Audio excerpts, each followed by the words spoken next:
Bonjour à toutes, aujourd'hui je vais vous parler des différentes méthodes contraceptives. Je vais commencer avec la pilule classique.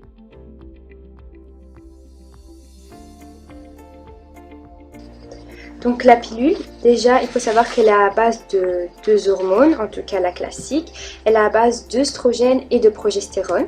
Et ce sont des petits comprimés à prendre tous les jours à la même heure.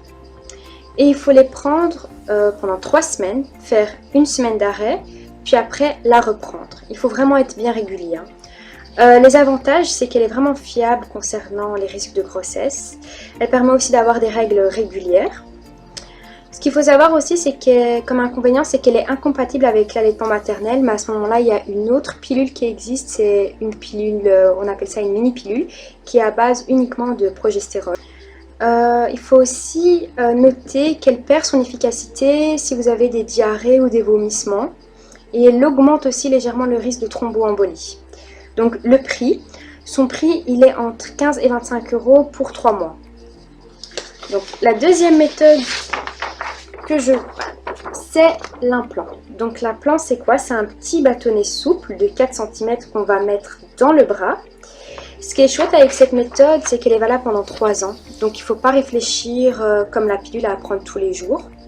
Donc c'est une fois dans le bras et vous êtes tranquille pendant 3 ans. Ses inconvénients, peut-être parfois c'est un avantage pour certaines, c'est qu'on ne voit pas ses règles. Parfois par contre il y a du spotting, donc c'est des saignements imprévisibles. Et voilà. Donc la troisième méthode, les stérilets. Celui-ci c'est le stérilet. Celui-ci plutôt, c'est le stérilet hormonal, donc avec la progestérone dedans. Et celui d'à côté, c'est le stérilet en cuivre. Comment ça marche? D'abord, malgré son nom, le stérilet ne rend pas du tout stérile. C'est pourquoi les médecins n'apprécient pas trop le mot stérilet et préfèrent parler de DIU, dispositif intra-utérin. Bon, pour commencer, quelques révisions anatomiques. Ici, c'est le vagin, là, le col de l'utérus. Et enfin, vous l'aurez deviné, ici se trouve l'utérus. Le stérilet, qui mesure entre 2 et 3 cm, est mis en place lors d'un rendez-vous classique chez le médecin ou gynécologue. Ce dernier place le DIU dans l'utérus en passant par le col de l'utérus. Une fois le stérilet installé, ça donne ça. Le médecin doit ensuite couper une grande partie du fil qui dépasse, le reste servira dans plusieurs années pour le retirer. Comme pour l'histoire du caillou et des chamelles, le stérilet va empêcher la nidation.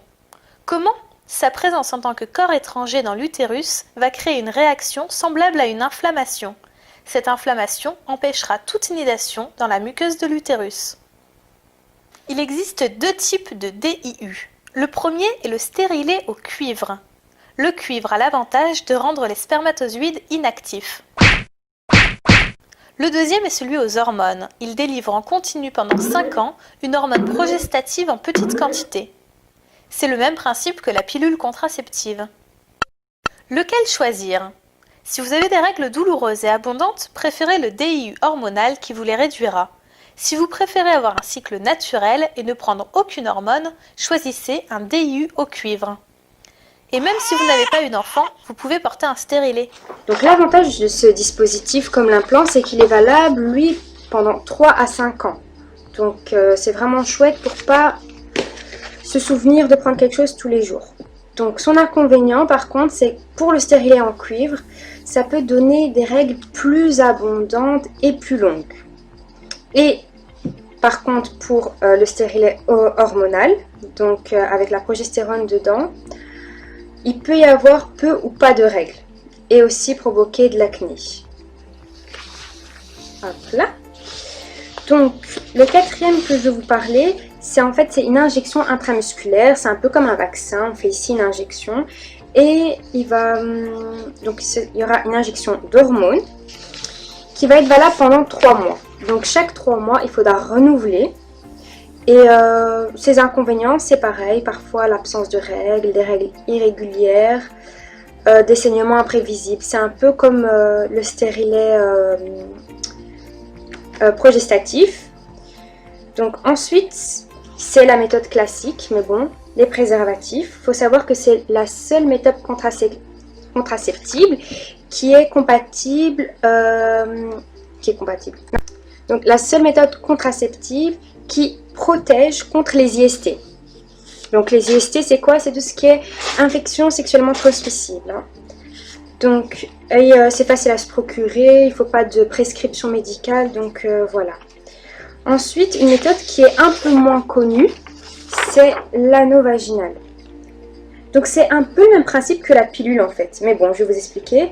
C'est donc l'anneau, vous le mettez dans votre vagin, donc vous le mettez vous-même, hein, c'est souple. Et vous le mettez à l'intérieur du vagin pendant 3 semaines, donc 21 jours. Puis une pause d'1 semaine comme la pilule. Ce qui est bien, c'est que voilà, il ne faut pas penser chaque jour. Donc vous le mettez dans le vagin pendant une période de 3 semaines. Et puis c'est bon, il ne faut pas y penser. Mais bon, il faut le rechanger au bout de 3 semaines. Ensuite, nous avons le patch. Donc c'est un petit carré collant qu'on met sur la peau et qui diffuse des hormones, donc l'œstrogène et la progestérone. Ça permet aussi d'avoir des règles régulières, mais voilà, c'est incompatible avec l'allaitement. Ce petit timbre de forme carrée est composé de plusieurs couches. Des œstrogènes et un progestatif, forme synthétique de la progestérone, sont généralement présents dans la couche adhésive inférieure du patch. Cette couche est directement placée sur la peau, en général sur la fesse, le ventre ou le haut du bras. Il s'agit d'un moyen contraceptif hormonal qui libère des hormones dans la circulation sanguine afin de modifier le cycle menstruel normal de la femme. Ces hormones empêchent l'apparition d'une grossesse en empêchant la libération des ovules par les ovaires, en épaississant la muqueuse utérine pour éviter que les spermatozoïdes ne parviennent jusqu'à l'ovule, et en affinant le revêtement de l'utérus appelé endomètre afin d'empêcher l'anidation de l'ovule. On porte un patch par semaine. Chaque semaine, il faut changer de patch le même jour à chaque fois afin de porter un patch pendant 3 semaines d'affilée. La 4e semaine se passe sans patch afin de laisser place aux menstruations, les règles. Voilà, j'espère que je vous ai un peu plus aidé sur ce sujet.